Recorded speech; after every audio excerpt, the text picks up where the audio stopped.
నమస్తే, మనతో పాటు ఎమ్మెల్సీ అడ్డంకి దయాకర్ గారు ఉన్నారు, మాట్లాడదాం. అన్న చెప్పండి అన్న, ఇటు BRS party Telangana Bhavan Janata garage గా మారింది. సో ప్రజలు ఏ సమస్యలు ఉన్నా సరే తెలంగాణ భవన్ కి వస్తున్నారు, మాపై ఇటుపై చూస్తున్నారు అని చెప్పేసి కేసీఆర్ గారు.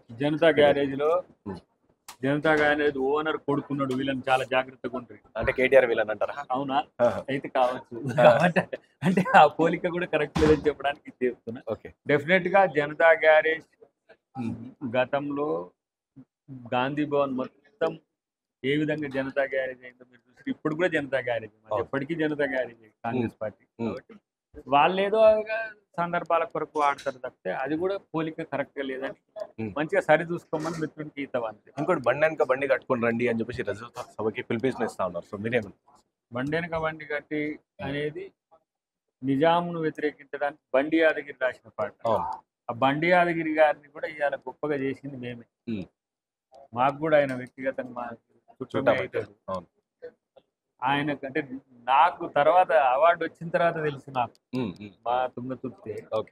కాబట్టి ఆ రోజు బండి యాదగిరి ఎందుకు గుర్తు రాలే, ఇప్పుడు బండి వెనుక బండి కట్టిన బండి యాదగిరి పాట ఎందుకు గుర్తొచ్చింది. కాబట్టి అట్లనే తెలంగాణ జాతీయ గీతం రాసిన అందశ్రీ కూడా వాళ్ళకి ఎప్పుడు కూడా వాళ్ళ కొరకు త్యాగాలు చేసిన వాళ్ళు గుర్తురారు. వాళ్ళని వాడుకోవడంలో వాళ్ళు దిట్ట కాబట్టి వాడుకొని వదిలేసుకొని ప్రజలు పట్టించుకోరు. ఇంకోటి నేను దేశంలో చూసుకుంటే ఒక్కసారిగా జమ్మూ కాశ్మీర్ ఆ విధంగా అయితే జాడీ జరిగింది. సో దాంట్లో ఇప్పుడు మీరు గతంలో చేసిన వ్యాఖ్యలు అవిటిని ట్రోల్ చేస్తా ఉన్న పరిస్థితి. ఇంకోటి మనది ఇంకా వాళ్ళు ట్రోలర్స్ పని అదే, వాళ్ళకు రోజువారీ కూలీ అట్లనే దొరుకుతుంది కాబట్టి ట్రోలర్స్ గురించి పట్టించుకోవద్దు. కానీ మనం జాతి అంతా ఏకమై మోడీకి సపోర్ట్ చేయాల్సిన సందర్భం.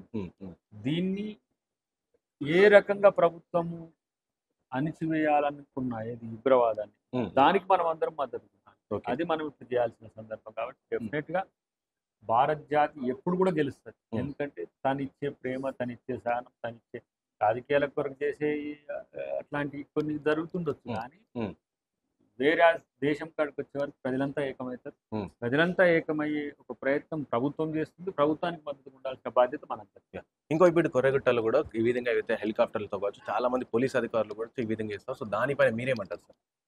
డెఫినెట్ గా అది మానవీయ కోణం నుంచి ప్రభుత్వం ఆలోచించాలి. ప్రజా నష్టం, మన ప్రజల నష్టం కూడా మనకు ఇబ్బందికరం. కాబట్టి చర్చలతో పరిష్కారం చేసుకుంటే మంచిదనేది నా వ్యక్తిగత అభిప్రాయం. ఇంకోవైపు కాంగ్రెస్ పార్టీలో ఇటు కేబినెట్ విస్తీర్ణంలో సో అద్దంకి దయాకర్ గారికి ఇవ్వాల్సి వస్తే ఒకవేళ అద్దంకి దయాకర్కి ఇవ్వాలని మందకృష్ణ మాదిగ గారు కూడా మీ పేరు ప్రస్తావించడం లేదు. సో దాని పట్ల ఎట్లా చూస్తారు సార్? అన్నకు కృతజ్ఞతలు. నేను ఉంటే మంచి జరుగుతుంది తెలంగాణ సమాజానికి అని కోరుకున్నాడు. ఎన్నో సామాజిక ఉద్యమాలకు అది పెట్టని కోట. కాబట్టి అలాంటి వ్యక్తి నోట ఆ మాట రావడం అనేది గొప్ప ఒక కాంప్లిమెంటే. అది ఆయన మాట ప్రకారం వచ్చినా రాకపోయినా ఆయన నా మీద పెట్టిన నమ్మకమో ప్రేమనో దాన్ని బొమ్ము చేయకుండా మంచి నాయకునికి. ఎందుకంటే మేము సామాజిక ఉద్యమాల నుంచి వచ్చినా నేను ఇలా ఎమ్మెల్సీ అవ్వడం అనేది ఆయనకు సంతోషాన్ని కూడా ఇచ్చింది. అక్కడ కులం లేదు, మతం లేదు. ప్రజల కోసం పోరాడే తమ్ముడు జైల్లోకి కూడా పోయి ఉన్నాడు. వాటికి పదవి కూడా వస్తే మంచిగా ఒక ప్రేమతో ఆశీర్వదించినట్టుగా నేను భావిస్తాను. డెఫినెట్ గా అందరి అంచనాలకు తగ్గకుండా ఒక మంచి రాజకీయ నాయకునిగానే మొదలు పెట్టిన చూద్దాం, అది కొనసాగించడం, దాన్ని సస్టైన్ చేయడం కూడా చేస్తా. అది ఈజీ. ఎందుకంటే ప్రజాస్వామ్యయుతంగా ప్రేమగా ఉంటే రాజకీయాలైనా జీవితమైనా అట్లనే కొనసాగుతాయి. దానికి ఇప్పుడు ఈ మధ్యన నేను పెట్టిన 25% జీతం ఇట్లా పార్టీ కొరకు 25% ఇట్లా అనే దానికి చాలా పెద్ద అప్లాజ్ వస్తుంది. అందరూ కూడా జీతాలు తీసుకున్న ఆలోచన ఎందుకు రాలేదనేది కొంతమందిలో ఉన్నప్పుడు కూడా నా ఆలోచన అట్లా ఉంది. రేపటి రోజున ప్రజల కొరకు జీవితాన్ని ఇచ్చిన జీతాన్ని ఇచ్చింది పెద్ద సమస్య. సో నేను జీతం చేయదలుచుకుంటే నాకు లక్షల జీతం రాదా? కాబట్టి ఎవరికి కూడా తక్కువేం అంటే ఏ ఉద్యోగి కంటే తక్కువ చదివేం చదవలేదు.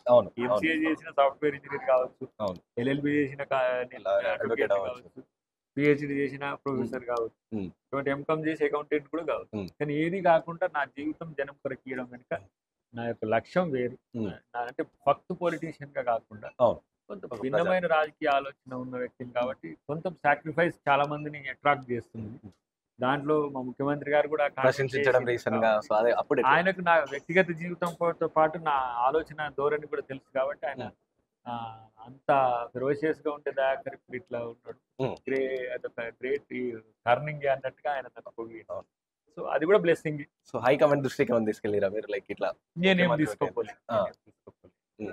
నేను తీసుకొని పోలే అంటే నేను దాన్ని ప్రచారం చేసుకోవడానికి అవును ఇష్టపడను. అవును సో మీరు చెప్పక ముందే వేరే అందరు కూడా మీ వైపు అంటే చూపుతారు ఆ రోజు డిక్లేర్ చేయాల్సిన సందర్భం ఎమ్మెల్సీగా తీసుకోగానే ఉమ్, ఇట్లా డిక్లేర్ చేస్తే ఒక సమాచారం ఉమ్, ప్రకటన పోతుంది కాబట్టి ఉమ్, definitely గా అట్లా అందరు ప్రజాప్రతినిధులు కూడా ఉంటే మంచిది. పార్టీ మాకు అవకాశం ఇచ్చింది, అవును. పార్టీకి మేము ఇవ్వడం, ఉమ్, జనం మాకు అవకాశం ఇస్తారు. రేపు జనం కొరకు కూడా చేసేది. ఉమ్, ఆఫ్టర్ జూన్ 2 ఆలోచిస్తా దాన్ని ఉమ్. ఎట్లా ఉమ్. జూన్ 2 లేకపోతే ఉన్న పరిస్థితులను బట్టి ఎప్పటి నుంచి ఉమ్. అనేది డెఫినెట్ గా ఏదైనా ప్రజల కోసమే. ఉమ్. That's it.